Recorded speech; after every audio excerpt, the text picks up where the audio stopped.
अहिंसा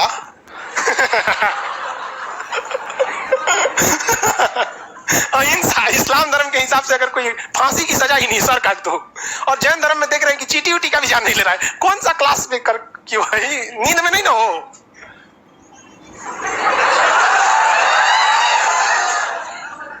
सब इतना लेट, मतलब हिम्मत गजब होता है लड़कियों, हिम्मत होता है या बेशर्मी, हमको आज तक ये कंफर्म नहीं हुआ।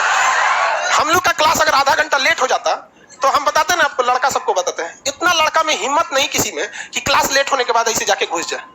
अब उसका हिम्मत नहीं है या उसके अंदर शर्म है, ये नहीं। लेकिन ये लोग को चल जा खान सर के, कौन रोकेगा हमको। देखो भाई, जैन धर्म में और इस्लाम धर्म में एक कॉमन चीजें देखने को क्या मिली है। इस्लाम धर्म में कहा गया, इवन हिंदू धर्म में भी देखिएगा, एक चीज आपको थोड़ी थोड़ी कॉमन मिलेगी। Common in the sense full to नहीं, इस्लाम मानना कंपलसरी है। इस्लाम धर्म के हिसाब से ईसा मसीह भी पैगंबर थे मुसलमानों के। जैन और इवन मतलब उन लोग भी ईसा मसीह को मानते हैं, लेकिन अंतिम पैगंबर किसे मानते हैं? मोहम्मद साहब। अब जैन धर्म में देखेंगे ना, वहां पे क्या है, तीर्थंकर व्यवस्था है। कितने तीर्थंकर हुए हैं? 24। इस्लाम धर्म के हिसाब से कोई लाख हुए हैं लोग पैगंबर। हिंदू धर्म के हिसाब से देखेंगे ना, जब जब पृथ्वी पर अवतार, जब जब अत्याचार बढ़ेगा, क्या लिया जाएगा? अवतार लिया जाएगा। विष्णु भगवान के कई अवतार लिए गए। तो एक ये परंपरा हल्की फल्की देखने को मिलती है, बाकी कोई कॉमन चीज उसमें नहीं है। हिंसा का मैटर मत लीजिएगा भाई। बौद्ध धर्म, जैन धर्म खत्म हो गया, बौद्ध धर्म देखिए। बौद्ध धर्म में एक ऐसा चीज है जिसमें न किसी का अवतार लिया गया है, न ही इनके बाद कोई रूप आए हैं। बौद्ध धर्म की शुरुआत किसने किए थे? महात्मा बुद्ध। किसने किया? महात्मा बुद्ध किए। अब इनकी कुछ हम लोग कैसे देखते हैं, पहले पारिवारिक जीवन देख लेते हैं, मैया मामा नाना नानी ये लोग चीजों को निपटा देते हैं। तो महात्मा बुद्ध का जन्म कहाँ हुआ भैया? नेपाल में। नेपाल के किस जगह पे? लुम्बिनी में। कहाँ पे? लुम्बिनी में। नेपाल के कहाँ हुआ? लुम्बिनी। इतना तो पता ही होगा भैया, नेपाल के लुम्बिनी में हुआ। इनके पिता का नाम शुद्धोधन। क्या था? शुद्धोधन। शुद्धोधन। माता का नाम? माता महामाया। माता का नाम महामाया। माता जब इनकी जब महात्मा बुद्ध जन्म नहीं लिए थे ना, तो महामाया इनकी माता थी, असली माता इनकी महामाया थी। लेकिन वो एक हफ्ते, जन्म के एक सप्ताह में ही उनकी क्या हो गई थी? मृत्यु हो गई थी। मृत्यु हो गई थी। तो जब ये पेट में थे ना, तो ज्योतिषियों ने बता दिया था कि जो आपका बेटा होगा ना, ये बहुत क्रांतिकारी होने वाला है। बहुत मतलब क्या होगा? क्रांतिकारी होगा। तो पहले के ज्योतिष वगैरह एकदम जबरदस्त थे। तो शुद्धोधन की जो साली जी थी गौतमी, कौन थी? गौतमी। प्रजापति गौतमी। तो महामाया ने जब किसको जन्म दिया? सिद्धार्थ को। किसे? सिद्धार्थ। महात्मा बुद्ध के बचपन का नाम क्या था? सिद्धार्थ। महामाया ने जब सिद्धार्थ को जन्म दिया, तो पहले भी देखिएगा ना, लेबर पेन से बहुत महिलाओं की मृत्यु हो जाती। तो जन्म के एक सप्ताह में ही किनकी मृत्यु हो गई? महामाया की। तो इनका पालन पोषण किसने किया था? गौतमी। तो ये क्या थी? उनकी मौसी। लेकिन मौसी से ये इन्होंने क्या कर लिया था? विवाह कर लिया। ये अभी भी परंपरा देखने को मिलती है। मतलब अगर अभी भी देखिएगा ना, अगर पत्नी उतनी मर जाती, मान के चले कोई दूसरा औरत आएगी तो इसको उतना नहीं मानेगी कंपैरेटिवली इसके। तो ये तो होता है। तो ये इनकी सौतेली माँ कह लीजिए या इनकी मौसी, क्या नाम था उनका? प्रजापति गौतमी। प्रजापति गौतमी। इनका कुल पूछेगा, कुल तो वहां पर जैन धर्म का कुल बताइए, ज्ञात्रिक। यहाँ पर शाक्य कुल। यहाँ कुल का नाम क्या हो गया? शाक्य कुल। शाक्य कुल होने की वजह से ही इन्हें शाक्य मुनि कहा जाता है। शाक्य मुनि किसे कहा जाता है?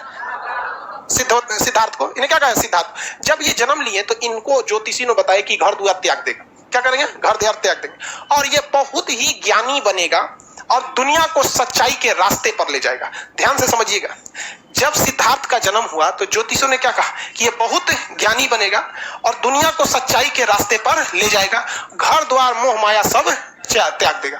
तब राजा परेशान हो गए कि एक गोली का भाग दुगा हो जाएगा, घर द्वार छोड़ देगा। तब तो पूछा गया उनसे कि इसका कोई उपाय बताइए। तो कहा कि सबसे सिंपल उपाय, अगर किसी का विकास रोकना है तो ब्याह करा दिए। सिंपल लॉजिक समझिए। बहुत ज्ञानी होगा, दुनिया को सच्चाई के रास्ते पर ले जाएगा, मोह माया सब त्याग देगा। इसका उपाय जो ये सब ना करे, ब्याह करा दिए। समझ रहे हैं क्या लॉजिक है? तो इनका क्या हो गया? विवाह हो गया। और 16 साल की एक बहुत ही सुंदर कन्या से इनका विवाह हुआ, जिसका नाम क्या था? यशोधरा। यशोदा मत बोल दीजिएगा, वो उनके हैं, महावीर स्वामी के।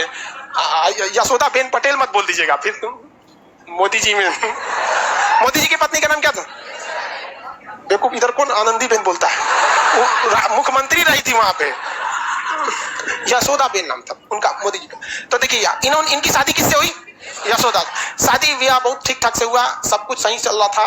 पत्नी में पूरा अजराइल रहते थे, वो डेली सवेरे मेकअप करके बैठ जाती थी पूरे ये खा लो, वो कर लो, ई कर लो, कबो मेहंदी लगाओ, कबो काजल लगाओ, कबो टकला हो, कबो चोटी करो, कुछ कुछ करते रहो दुनिया। मतलब उनको फुल टू यही पता था, बताया भी गया था कि भाई बहुत बड़े क्या होंगे, ज्ञानी हो जाएंगे। क्या होंगे? ज्ञानी। इनको आप ही का काम है कि इनको कंट्रोल करके रखना है। लेकिन महावीर महात्मा बुद्ध को ना, अब इनको ज्योतिषों ने बताया था कि भाई क्या करना है, इनको तो छोड़ के जाएंगे, लेकिन इनके मन में एक वैराग्य उत्पन्न होता था कि भाई ये सब बहुत गलत चीज है। तो इन्होंने कहा कि हम महल के बाहर जाएंगे। तो राजाओं का पहले महल होता था बहुत बड़ा, लाल किला देखिए ना, दिल्ली में जाके लाल किला, उस जगह एगो गांव बस जाएगा उसमें, लाल किला में। तो राजा महाराजा उसी में रहते थे सब। तो इनको कहा गया, इन्होंने कहा सिद्धार्थ ने कि हम महल के बाहर जाएंगे। तो ज्योतिष ने कहा कि ले हो गिल कांड, जाएगा महल के बाहर, सारी सच्चाई देख लेगा, हो जाएगा चौपट। तो उन्होंने क्या कहा, यहाँ पर ये राजा जो थे, इनके पिता का नाम क्या था? शुद्धोधन। इन्होंने पूरे महल में रास्ता डिसाइड होता है, आज भी मुख्यमंत्री निकलते हैं तो रास्ता डिसाइड होता है किस रास्ते से जाएंगे। देखेंगे सड़क खाली करा दिया जाता है, कोई नहीं निकलेगा, सड़क खाली, कोई जाम नहीं लगेगा, सफाई करो, चूना उना छिड़को, मुख्यमंत्री जाने वाले हैं। अब मुख्यमंत्री उधर से जाते हैं, कहते हैं मेरे राज्य में कितना विकास हुआ है, न जाम लगता है, न नालियां खुली हैं, चारों ओर चूना छिड़का। एक दिन आइए ना, बिना बताए सब विकास निकल जाएगा आपका। बस वही हो गया, पूरा चूना उना छिड़का दिया गया और पूरा पुलिस उलिस लगा दी गई। आइए एकदम तैयारी से गए थे महात्मा बुद्ध। लेकिन संजोग अजब होता है कि वही में एगो बूढ़ा आदमी चला है, बीमार था, वृद्ध व्यक्ति, बीमार मतलब बूढ़ा था, तो बूढ़ा था। तो उन्होंने महात्मा बुद्ध ने पूछा अपने सारथी से, इनके घोड़ा का जो नाम था, इनका घोड़ा का नाम चेतक महाराबन, कंतक, नाम क्या था? कंतक। घोड़े का नाम कंतक, चेतक उनका नाम। और इनके सारथी का नाम था चन्ना। सारथी मतलब समझते हैं, जो घोड़ा को लेके हाँकता है, चल चल चल। तो सारथी का नाम क्या था? चन्ना। क्या नाम था? चन्ना। चन्ना, सारथी का नाम चन्ना। तो सारथी चन्ना से पूछे कि ये वो आदमी ऐसे झुक के काहे चल रहा है? तो कहा कि महाराज बुढ़ा गया है वो। कहा बुढ़ा गया, एकदम झड़ गया है एकदम लुजुर पुजुर हो गया है, झड़ गया है। कहा कि महाराज सब आदमी झड़ जाएगा, ऐसे ही आप भी बुढ़ा जाइएगा। कहा हम बुढ़ा जाएंगे तो इतना उठपटांग लगेंगे? तो कहा हाँ, फिर तो हमारी वाली भी बुढ़ा जाएगी कहेंगे भाई सबको जाना है यहाँ से। तो उनको दिमाग में खटक गया कि भाई गड़बड़ है। तो हमारे बाबूजी हमसे छुपा के रखे थे, तब तक आगे गए थे, बीमार आदमी मिल गया। तो कहा ये क्या हो गया है? कहा कि अब एकदम ये जाने वाला है, मतलब ये बीमार है, अब ये क्या है, इस दुनिया से जाने वाला है, ये अब चल नहीं पाता है। तो पूछ चन्ना कहा कि हमारा और आपका और इनका मैडम का, सबका यही दुर्दशा होने वाला लास्ट में। तब तक और आगे चल गए तो कोनो को अर्थी उठ रहा था। कहा कि वो लेटा का है वो पे? कहा कि लेटा नहीं है वो आपको लेटा लग रहा है, चल गया है वो तो चल गया वहां पे। तो उन्होंने कहा कि सबको मरना है, सबको मरना है, आप भी जाएंगे, इस शुद्धोधन भी जाएंगे, और आपकी जो महामाया थी ना वो चल गई और ये भी जाएगी। तब बेचारा एकदम टेंशन में आ गया। वो साधु को देखा तो साधु से पूछा कि ई काहे बैठल है होगा? साधु योग के मुद्रा में बैठे थे, कोई मतलब नहीं, कपड़ा उपड़ा, साधु लोग का वेशभूषा कैसा रहता है वैसे। तो उन्होंने क्या कहा कि ई काहे ऐसा बैठल है? कहा कि ये भगवान के में मतलब भगवान की आराधना में विलीन है। तो पूछे महात्मा बुद्ध ने चन्ना से, कौन भगवान? जिसके पास वो लेटा वाला आदमी गया था, मतलब पूरे मर गया था। तो बताया ना चन्ना कि वो भगवान के पास जा रहा है। कहते मतलब वो भगवान के पास जा रहा है, उससे कनेक्शन लगा के बैठल है। तो उन्होंने कभी इस चीज को देखा नहीं था। 3-4 चीजों को देखा तो उनके मन में वैराग्य आ गया, और घर आए तो टेंशन में आए और यशोधरा से कहे कि देखना इस सब में कुछ ना रखल है दुनिया में।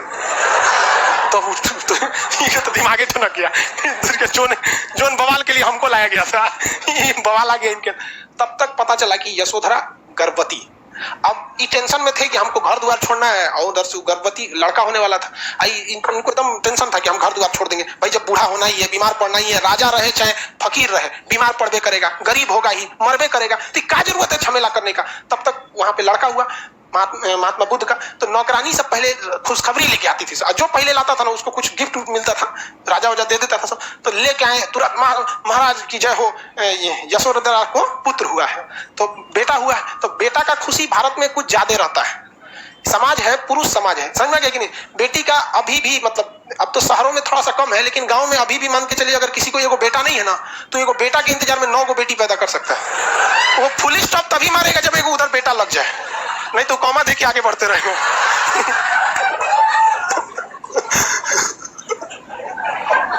तो इनका तो पहले में बेटा हो गया तो डबल खुशी थी, लाई वाला समझ रहा है ना?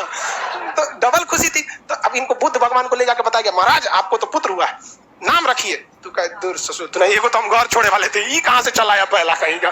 तो उन्होंने कहा, मने मन कहा कि मेरी जिंदगी का सबसे बड़ा कांटा ये हो गया, क्योंकि अगर हम घर छोड़ देते तो लोग यही कहता कि इन्होंने अपनी पत्नी घर द्वार सब छोड़ के चले आए, कोई ज्यादा बुरा नहीं मानेगा। लेकिन नहीं ससुर 2 दिन के लड़का छोड़ के चल जाएंगे, पूरा समाज हमारा बोलेगा। तो उन्होंने कहा मेरी जीवन का ये कांटा है। तो राहुल मतलब क्या होता है? रास्ते की बात। उन्होंने कहा राहुल ले, तो उनको लगा, ये नौकरनिया को लगा कि नामे रख दिए, जितना बुद्धि उतने सोचेगी ना। नाम हो गया, बेटा का नाम क्या हो गया? राहुल। बेटा का नाम राहुल। लेकिन उन्होंने तो अपने लिए इसे क्या समझ लिया था? बाधा। लेकिन उन्होंने कह दिया कि हम घर द्वार छोड़ छाड़ के जाएंगे, हमरा इस सब में नहीं करना है। अब ये परेशान थी यशोदा कि हम कहाँ जाएंगे रे पकड़ो, बियाह शादी हो गया, एगो लड़को हो गया, अब कहाँ जाएंगे हम। ये परेशान थी, बहुत मनाने की कोशिश की, लेकिन नहीं माने, घर द्वार छोड़ दिए। 29 साल की अवस्था में, कितने साल की अवस्था में? अपना घर द्वार को क्या कर दिया इन्होंने? छोड़ दिया। एक राजा के जीवन को छोड़कर एक सन्यासी की जीवन जीने के लिए इन्होंने सोच लिया। अलार कलाम से इन्होंने सांख्य दर्शन की क्या ले लिया? शिक्षा ले लिया। अलार कलाम से क्या ले लिया? सांख्य दर्शन की शिक्षा ले लिया। पूछेगा महात्मा बुद्ध ने कौन सा दर्शन में सबसे ज्यादा शिक्षा ले लिया? सांख्य दर्शन। किससे लिया था सांख्य दर्शन? अलार कलाम। किससे शिक्षा लिया? अलार कलाम। रुद्रक राम से इन्होंने योग दर्शन की शिक्षा लिया। लेकिन देखिए, सांख्य दर्शन की शिक्षा भले इन्होंने अलार कलाम से लिया था, लेकिन क्या अलार कलाम ने सांख्य दर्शन लिखा था? नहीं। सांख्य दर्शन किसने लिखा था?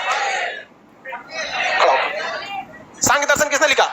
कपिल। बीच में कोई नहीं बोले। रुद्रक राम से इन्होंने योग दर्शन की शिक्षा लिया। योग दर्शन किसने लिखा? पतंजलि। गुड गुड, पूरा बढ़िया से याद है। ठीक है बेटो, सवाल पूछते हैं कल। अब ये तो समझ में आ गया। तो रुद्रक राम से इन्होंने क्या, कौन सी शिक्षा लिया? योग दर्शन। रुद्रक राम से योग दर्शन की। लेकिन कहेगा कि महात्मा बुद्ध अलार कलाम और रुद्रक राम, अलार कलाम से सांख्य दर्शन और रुद्रक राम से योग दर्शन। अलार कलाम और सांख्य दर्शन, इन दोनों में महात्मा बुद्ध जो थे वो रुद्रक राम को ज्यादा मानते थे या प्रिय मानते थे, या अलार कलाम को? तो रुद्रक राम को। किसे? रुद्रक। इसलिए जब भी देखेंगे महात्मा बुद्ध को, योग के मुद्रा में ही आप देखेंगे। जब भी महात्मा बुद्ध की मूर्ति, यहाँ का मूर्ति शिवानी लेती गई, एक तो महात्मा बुद्ध की मूर्ति ले देना जी अशोक यहाँ पर, वाह। तो देखेंगे ना, जब भी महात्मा बुद्ध को किस रूप में देखेंगे? योग की मुद्रा में देखेंगे। अब ये अपने मित्रों के साथ, महात्मा बुद्ध अपने मित्रों के साथ चले गए उत्तर प्रदेश में। कहां पर? उत्तर प्रदेश में। उत्तर प्रदेश यूपी में एक जगह है सारनाथ। क्या नाम है? सारनाथ। सारनाथ में एक जंगल है जिसका नाम मृगदाब वन। कौन सा वन? मृगदाब। इस मृगदाब वन में वो अपने 5-6 मित्रों के साथ बैठ के और क्या करने लगे? तपस्या करने लगे। योग दर्शन तो रुद्रक राम से सीख लिए थे। योग की मुद्रा में बैठ के कठोर तपस्या करने लगे कि हमें सच्चाई क्या है, गलत क्या है, ये सब का क्या मिल सके? ज्ञान मिल सके। तो ये सारी चीजों का ज्ञान मिलने के लिए इन्होंने कहां पे चले गए? सारनाथ। तो सारनाथ में बैठ के इन्होंने काफी सारे क्या किया था? तपस्या किया। लेकिन उस तपस्या से कोई खास फायदा नहीं मिला। कई साल बीत गए सब तपस्या के, कुछ मिल ही नहीं रहा। तो अचानक उनको एक महिला दिखी। उस जंगल में क्या मिली? महिला। तो सारे लोग ध्यान लगाए थे। महात्मा बुद्ध ऐसे महिला को देखे, अरे हंसता क्या लिए? समझा रहे हैं, समझो ना। कुछ धार्मिक मामले में मजाक मत क्या करो, कबो भी किसी पे कुछ भी हो जाता है। इसलिए तो उन्होंने देखा ये महिला क्या करने आई है, तो देखा कि बाकी सब दोस्त ध्यान लगाए हैं, सब तो लोग ध्यान लगाओ। महिला से पूछे क्या बात है, तो उन्होंने बताया था कि वीणा, जो वीणा बजाया जाता है, इसको इतना ना हुमच के खींच दीजिए कि टूटी जाए वीणा, तो ये भी गलत है। और आराम से वीणा को रगड़ेंगे तो संगीत ही नहीं निकलेगी। मतलब वीणा को रगड़ने के लिए क्या होनी चाहिए? एक लय होना चाहिए। इतनी कठोर तपस्या करेंगे तो भगवानों डरा जाएगा कि कब्जा करने आ रहा है कि तपस्या करने आ रहा है। तो उन्होंने, उनको दिमाग आया कि भाई हमको इस तरह से तपस्या नहीं करना है। तो यूपी में पूरा का पूरा फाउंडेशन कोर्स किए 6 साल तक। मतलब बात समझिए, सारनाथ में ज्ञान मिल ही नहीं रहा था। तो वो कहाँ है? बोध गया। कहाँ है? बोध गया। यहाँ आके वो टारगेट बैच ज्वाइन कर लिए, क्रैश कोर्स। बात समझिए, हम आपको पढ़ाने के लिए करें। यहाँ आए बोध गया में। अब बोध गया किस नदी के किनारे है? फल्गु नदी। इसका एक और नाम बता सकते हैं? निरंजना नदी। फल्गु या निरंजना नदी के तट पर बैठकर, फल्गु या निरंजना नदी के तट पर बैठकर वहां एक विशाल पीपल वृक्ष के नीचे बैठे। पीपल वृक्ष वगैरह जो था वो थोड़ा सा सांस हवा वगैरह भी क्या देता है? शुद्ध देता है। दूसरा छाया वगैरह मिल जाती है। उसी के नीचे बैठकर तपस्या करने लगे। सामने कौन सी नदी है? फल्गु नदी। और तपस्या कर रहे हैं। और एक वैशाख पूर्णिमा का दिन आया, और वैशाख पूर्णिमा के दिन महात्मा बुद्ध को क्या मिल गया? ज्ञान की प्राप्ति आ गई। ऐसा कहा जाता है कि जब उन्हें ज्ञान की प्राप्ति हुई तो उनके शरीर से मतलब प्रकाश निकलने लगा, शरीर सुगंधित हो उठा, इससे उनको ज्ञान की प्राप्ति हो गई। अब वो सच क्या है, गलत क्या है, इस सब में एकदम पूरी तरह से पारंगत हो गए। महात्मा बुद्ध के साथ जो कुछ घटना हुआ है वो सब का सब वैशाख पूर्णिमा के दिन हुआ है। चाहे वो जन्म हो, चाहे वो मृत्यु हो, चाहे वो ज्ञान की प्राप्ति हो। वैशाख पूर्णिमा के दिन क्या हो? एक विडंबना देखिए, मान के चलिए कि जन्म हो गया तो जन्म हो गया, ज्ञान भी उसी वैशाख पूर्णिमा के दिन मिला। जैसे मान के चलिए कि ऐसा आदमी हो जिसका जन्म 5 जनवरी को, सदियों 5 जनवरी को, मरियो जाए 5 जनवरी को, तो एक तो अजीब टाइप का लगेगा ना भाई, ये तो बड़ी कॉमन हो गया। वैसे इनके साथ हुआ था, तो इनको ज्ञान की प्राप्ति हो गई। अब ज्ञान प्राप्ति के बाद ये सबसे पहला उपदेश जानते किसको दिए? वापस गई सरकारी बबुआ बैठले लोग, ज्ञान वगैरह नहीं मिला। देखो हमरा बिहार से गए थे, बिहार में ज्ञान प्राप्ति हो गया, और इन्होंने आके सारनाथ में उन्होंने क्या किया? अपना पहला उपदेश दिया। तो महात्मा बुद्ध का पहला उपदेश, महात्मा बुद्ध का पहला उपदेश सारनाथ में। किस भाषा में ये उपदेश दिया? इनकी भाषा तो कौन सी? पाली। इनकी भाषा पाली। अभी भले पाली भाषा प्रचलन में नहीं है, लेकिन उस समय की सबसे बेहतरीन भाषा कौन सी थी? पाली भाषा। तो अलग अलग वक्त में भाषा थोड़ी थोड़ी क्या होती जाती है? चेंज हो जाती है। अभी इंग्लिश बोलने वाले को लोग आदमी थोड़ा इलीट क्लास का समझता है। तनी पुलिस स्टेशन में चाहे सरकारी ऑफिस में जाके इंग्लिश में 10 मिनट बतिया दीजिए ना, आधा कर्मचारी से रखने लगता है, महाराज अंग्रेजी बोला था देखो ना का। तो हमेशा थोड़ा थोड़ा समय में ना भाषा थोड़ी सी चेंज होने लगती है। तो इन्होंने कौन से भाषा में उपदेश दिया? पाली भाषा। और पाली भाषा में जब इन्होंने उपदेश दिया तो लोगों को वो उपदेश काफी पसंद आने लगे। इसी बीच इनको बुलाया गया यूपी का ही एक जगह है श्रावस्ती। क्या नाम है? श्रावस्ती। श्रावस्ती उत्तर प्रदेश का ही, नेपाल से सट के जगह श्रावस्ती। श्रावस्ती में महात्मा बुद्ध ने अपना सबसे ज्यादा समय व्यतीत किया। बरसात के समय ये कहां चले जाते थे? श्रावस्ती में। और श्रावस्ती में जब ये उपदेश देने गए तो वहां एक भयंकर डाकू रहता था, उंगली माल डाकू, काट के उंगलियां का माला पहन लेता था। घेर लिया महात्मा बुद्ध। महात्मा बुद्ध को क्या कर लिया? घेर लिया। कहा कि आप तो तरो काट देंगे। तो महात्मा बुद्ध कहे काट दो। कहा कि ये अजबे आदमी है, करे काट दो, डराइए नहीं रहे। तो कुछ भी बोलते रहे महात्मा बुद्ध। महात्मा बुद्ध ने कहे कि महात्मा बुद्ध से उंगली मार ले, क्या कहा कि तुमको डर नहीं लग रहा है? तो महात्मा बुद्ध ने कहा डर हमको नहीं लगता है, डरे तो तुम हो। कहीं केकरा देखो अलगे लेवल का है, कटाने के लिए सामने रेडी पड़ल है, करे दर्द तो उन्होंने कहा कि कैसे? उंगली मारने कहा कि कैसे हमको डर लगता है? तो महात्मा बुद्ध ने कहा कि हम जब चाहे 24 घंटा जहां चाहे जा सकते हैं, मुझे कोई डर नहीं, इवन तुम्हारे आगे भी नहीं। लेकिन तुम जब भी निकलोगे रात में निकलोगे, भीड़ भाड़ में नहीं निकलोगे, समाज में नहीं जाओगे, वरना पकड़ के लोग चूर देंगे तुमको। ये बताओ डर तुमको कि हमको? तुम जो अपना कमाए हो उसको बचाने के लिए तुमको दूसरे लोगों पर हत्या करना पड़ेगा, अपना दबदबा बनाने के। मुझे कोई जरूरत नहीं। बड़ी लंबा चौड़ा 2-2.5 घंटा उपदेश दिए थे, वो रात के 2 बजे घेर लिया था रतिया को आके। डाकू को दिन में थोड़े आएंगे, सुतल थे उठा लिए, चलिए उंगली माल देख रही आप ही जैसे लोग का उंगली यही।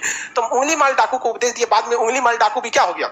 महात्मा बुद्ध का क्या हो गया? अनुयायी हो गया। महात्मा बुद्ध अपने सबसे उनका कहना था कि हम जो कहते हैं इस पर कोई भी विश्वास न करो, बल्कि इसे तुम अपनी तर्क की कसौटी पर, तर्क मतलब होता है अपनी खुद की बुद्धि पर, तर्क की कसौटी पर देखो क्या ये सही है या नहीं है, मतलब खुद से सोच के देखो। तो महात्मा बुद्ध बहुत फेमस होते जा रहे थे। उसी बीच वो दान उन लेने के लिए जहां तहां बैठे रहते थे। भाई भिक्षा, इनका मुख्य कहना था कि ज्यादा कमाओ मा के मत रखो, भिक्षा वगैरह लेके क्या करता हूँ रख लो, अपना भिक्षा जितनी है अपनी भिक्षा से ही अपना जीवन यापन करो। तो जाते थे तो बहुत लोग उनको उपहार देते रहते थे। एक दिन एक गांव में गए तो एक बुढ़िया उनको उपहार दी, और वो जानते कौन उपहार दी? जूठा आम। मतलब बताइए, उतना बड़ा भगवान को आप उपहार दे रहे हैं तो कम से कम ये सल्लक दे दीजिए ना, खड़ा सल्लक नहीं समझता है, गोटे कंप्लीट मैंगो 1 पीस सीबीएसई वाला है, तो कम से कम ये काम देना चाहिए। आधा आम दे रही वो जूठा। और जब सारा हो गया तो महात्मा बुद्ध से पूछा गया कि आपको सबसे ज्यादा कौन सा उपहार पसंद आया? तो महात्मा बुद्ध ने कहा था कि जूठा काम हुआ। तो लोग जो सोना चांदी दिए थे वो कहने लगे कि अब सठिया गई लोग, उनके जूठे आम पसंद है। तो उन्होंने क्या कहा था कि जो आम जो बुढ़िया ने दिया इसने अपना सब कुछ दे दिया, इसके पास कुछ नहीं है, और जो तुम लोगों ने दिया है वो अपनी टोटल संपत्ति में से कुछ दे दिया है यहाँ पर। और हम लोग को विचारधारा देखिए, हम लोग अपने टोटल संपत्ति का जितनी संपत्ति रहती है, मान के चलिए जिसके पास 100% संपत्ति है, इसका वो भगवान को कितना देता है पता है? 0.0001% भी नहीं देता है। देखते हैं 0.01% भी नहीं देता है, 200-500 चढ़ा देता है और सोचता है कि भगवान हमको वीडियो कॉलिंग पे हमारी समस्या सॉल्व करे। अरे कहीं का इतनी समय तो भगवान को ब्लैकमेल कर रहा है। तो इन्होंने कहा था महात्मा बुद्ध ने कि इसने अपना सब कुछ क्या दिया, हमको समर्पित कर दिया। आनंद इनका सबसे प्रिय शिष्य था। इनका सबसे प्रिय शिष्य क्या था? आनंद नाम था इनके सबसे प्रिय शिष्य का नाम। आनंद बहुत प्रिय शिष्य थे। एक इनको ना एक बहुत बदमाश लड़का था, गाली उली देता था महात्मा बुद्ध को। तो एक दिन महात्मा बुद्ध को स्टेज पे बुलवाएंगे, इधर गरिया रहा है तुम हमको? कहा तो यार बगल में खड़ा करा के तू गरियाओ। 1 घंटा गरिया है महात्मा, और गरियाओ 2 घंटा, वो थक गया गरिया के, कहा कि अब गाली खत्म हो गया, थक गए।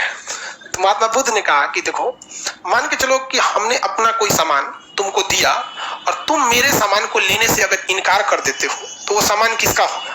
तो उसने कहा कि सामान आपका था, हम नहीं लेंगे तो आपका हो जाएगा वापस। तो कहा ठीक है, जो तुम्हारी गालियां हैं ना हम नहीं ले रहे हैं। ये गाली किसकी हो जाएगी? कहा कि गुरु जी तो सब हमारा हो जीता था। तो महात्मा बुद्ध का बहुत बड़ा क्या हो गया? चेला हो गया। लेकिन ये आनंद बहुत खचरा था। क्या था? बहुत खचरा। ये महात्मा बुद्ध से कहता था कि महाराज खाली आप ऐसे साधुओं को लेके घूमते हैं, महिलाओं को भी शामिल कीजिए। बदमाशी बहुत करता था। अरे भाई देखिए, आप इस चीज को ना अन्यथा में नहीं लेंगे। खचरा करने का सेंस ये नहीं है कि हम किसी आपको अच्छे से समझ में आ सके, इसलिए बताते हैं। तो महात्मा बुद्ध क्या है? महिला वाला को शामिल मत करना। महिला को शामिल करोगे हमेशा परेशान रहोगे, टाइम से आएगी सब नहीं, बैच चालू होने के बाद आएगी सब, तो परेशान होकर रह जाएगा। कितना समझा के रख दो, टाइम से नहीं आएगी सब। वैसे ही भाई उनमें साधुओं की सभा होती थी, सब साधु अपने में ध्यान में रहेंगे, उन्हें को जल्दी जल्दी आएगी पोत पात के। लड़की सबका लेट कौन सी में होता है? लड़का का कभी लेट होता है नहीं, वो तो लॉज में निकलने के बाद बटन बंद करता है। बाल उल्टी करे, चल चल रूम से निकलेगा तब चप्पल पहनेगा, इसे फंसा के चल दिया वो सब ना। अरे बाप रे बाप, क्लास भाड़ में जाए, क्लास जरूरी थोड़े कब हो सकता है। तो महात्मा बुद्ध शुरुआत में महिलाओं को बौद्ध धर्म में समाने के लिए तैयार नहीं थे, लेकिन ये बार बार कहता था आनंद महाराज जरूरी है, समझ नहीं रहे आप। तो महात्मा बुद्ध ने कहा ठीक है चलो, अब महिलाओं को भी बौद्ध धर्म में शामिल कर लिया। महिला लोग चाहे वो लाइव में है चाहे यहाँ है, ये बात जरा ध्यान से समझिए, हम नहीं कर रहे, महात्मा बुद्ध कर रहे हैं। जब महिलाओं को उन्होंने प्रवेश करने की अनुमति दिया तो उन्होंने कहा कि अब बौद्ध धर्म ज्यादा दिन नहीं चल पाएगा।